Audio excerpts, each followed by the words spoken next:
నిన్నే పిలిచేది. మనిషి లోపల ఉన్నది చూసి నీళ్ళేడుకో జార కొట్టుకుంటాను. నీ రెక్కల కట్టమేమన్నా తీసుకొచ్చి పోషణం అనుకుంటానవా? రెక్కలన్నీ పోంగ నీళ్లు మోసుకున్నా ఏడికి జార కొడతానవే? నేనేం ముట్టలే, అందులో బల్లి పడితే పారవోసిన గంతే. అబ్బా నీ హుషారుతానమో బల్లి నా గోళంలో పడంగా నిన్ను విలిచిపడ్డావే. నీళ్లు తెచ్చుకున్నదే కాకుండా ఒక మాటలు మాట్లాడుతుంది నల్ల ముఖం. ఏమిటికి మాట్లాడతానవే ఆ రీతి లేని మాటలు? మోసుకొని శాతం అవుతలేదా అని నల్ల ముఖం దానా? మా మోసుకున్నా ఎవరి కళ్ళు మండినాయో నా గోళంలో నీళ్ళన్నీ కథం చేసి. నీ గోళంలో నీళ్ళు కథం చేస్తే నా గోళంలో నీళ్ళేమో పుట్టినవే. నీకు శాతగాక నా గోళంలో నీళ్ళు నీ గోళంలో పోసుకున్నావు కావచ్చు. నేనేమన్నా ఇవిడొచ్చిన్నా?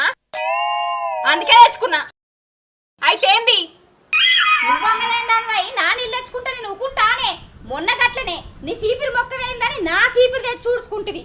ఏమన్నా ఏమనకపోతే సప్పుడేకనే ఊకుంటే